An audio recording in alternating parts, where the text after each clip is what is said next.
Hey guys, it's been a long time. My name is Nosi. I'm a South African. I live and work in England. Today I thought let me share something with you that is a little bit unpleasant but empowering. As you know and as you have noticed, we come from different countries, mostly African countries, even though there are people who are not coming from African countries, who are white, but us Africans who relocate to England, to UK, Scotland. I just heard something on the news about Scotland, and I studied in Scotland. It was how people have been stripped of their visas. Those are the things we need to empower each other of so that we don't get stripped of our visas. I would like to share something about difficulties of living in another country as a social worker and what I've learned and what I do to try and meet those challenges. I don't know if all of us have the same difficulties, but for me, I live to empower. I am a social worker and I'm a proud social worker. I'm proud to be a social worker. But before I know that in this channel, we talk about being a social worker, my own experiences, and what I've learned working as a child protection social worker. But here is something that you would like to know, which I would like to add for your information. It is sometimes difficult to be a social worker or a foreigner in a foreign land. Guys, you start by leaving your country, and some of us never even left our countries. We don't even know the issue of cosmetics not crossing the check-in, which you have to pack in the suitcase that's checked in. I mean, not boarding. The cosmetics do not board. They must be, I think, under 100 mils. So you have to put them in 100 mils, even medication, put them in 100 mils or less, and if you will take them to boarding. Otherwise, you are supposed to put them in your suitcase under the clothes, pack them nicely under the clothes. But what I would like to talk about is not that. What I would like to talk about is, in fact, it's part of it that we don't know. We don't know that one day I'm always having dreadlocks. I was wearing a cap. They asked me to remove the cap and they touched my dreadlocks this way. That felt a little bit like, being asked to take off my cap, etc., etc. But at the customs, they have to do their duty. And I was offended the day they confiscated my cosmetics. It was the year I was traveling to Egypt. And that was the first time that I knew that they confiscate your cosmetics and you watch them throwing them in the bin like this in front of you, and you've paid money for them and medication and everything. Also, when you've exceeded the 23 kgs, they would make you open clothes in an embarrassing way at the airport so that you remove those that cannot travel so that you can meet the kilograms that they are looking for. Okay, we already know that, and I've already have a video about that, but I would like to share with you about some other things that are difficult to deal with. First of all, you leave your family behind. Some of us leave children behind. Some of us leave siblings, and as Africans, we are too attached to our families. That's the difficult thing to deal with, being separated from family, where everything is reported to you, where children are suspended from school, you have to deal with that and they are far away, where other children are not coping with your absence at home and they start to have behavior problems, and you have to stay focused here because you've just started a very difficult job. Those are the things people do not tell us about. Those are the things that cause us to have stress. And it is very important for us to look after ourselves, because we have to be strong ourselves before we're able to look after other people, be it family members or children or even our jobs, which are stressful on their own. Those are the few things that I've mentioned, but let me proceed and tell you. When you arrived in the foreign land, another thing you don't have is accommodation. I think I've shared in other videos different things that you can do to get accommodation, like support match, which I did support match. I've explained, I've got a video that I've shared about support match and how it has been helpful with me and accommodation. And then another thing that people don't talk about is how our bodies don't adjust to the weather in other countries. We have melanin. Our skins are used to us accessing sun for free, which is vitamin D.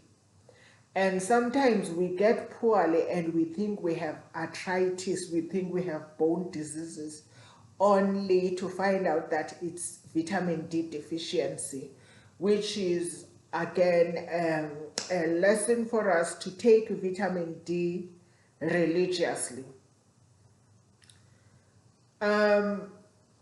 It is not good to be sick in another country, and because sometimes you even live alone. So it is very important that before winter starts, you already push supplements, vitamin D, I've already mentioned vitamin C, and zinc, because your immune system has to be strong and face winter. And with vitamin D, it's worse in winter because our bodies are longing for sunlight, and winter can be depressing in the UK.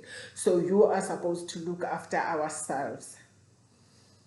I haven't gone to how frustrating are our jobs, the processes we have to follow, the families and everything. I've done it in other videos. I'm not gonna go through it, but I'm gonna talk about how you look after your mind. Maybe I need to make a video of all the supplements that I take in order to look after my mind, in order to remove anxiety, in order to avoid being sick, like your vitamin D. Like for my mind, I take what we call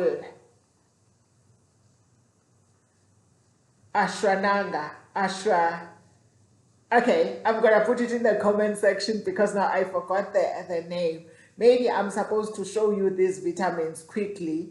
Let me quickly fetch them so that I show you.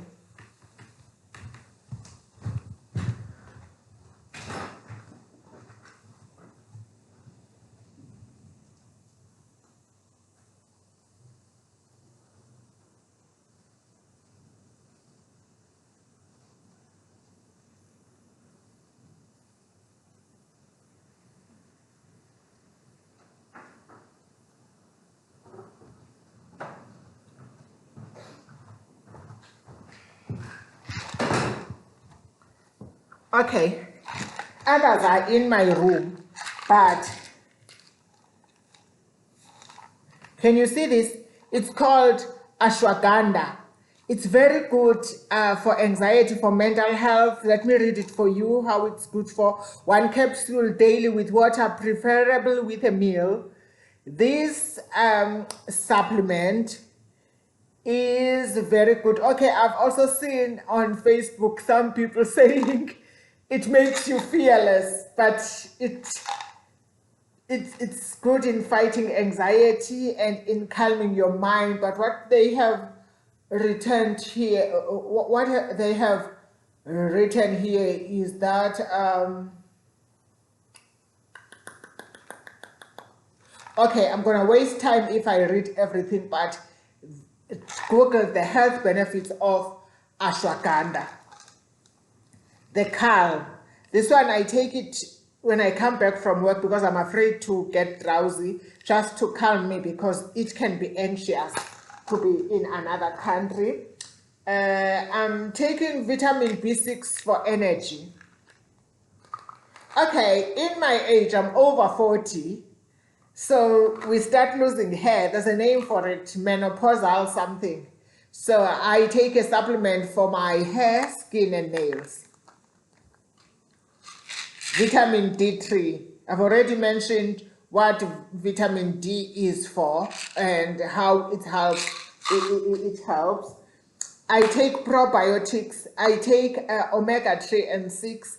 I think I'm gonna make a video on every supplement that I'm taking, but it's very important to understand your body because you might be thinking you are sick only to find out you're not sick, but your body is longing for sunlight, which we don't really get when we are outside South Africa. Again, find the things that are supporting your mental health. One thing that I like to do, because I live by the beach, I like to walk both barefooted by the beach and do grounding. Google benefits of grounding. One other thing that I like to do is to take walks and connect with my body. You know, when you take walks, you stop focusing on things that worry you and focusing and start appreciating small things like the sound of the sea waves, the sound of the birds singing, the trees moving. You start appreciating those small things and connect with yourself. One other thing that I've learned as I grow and with the nature of my job is how human beings are complicated.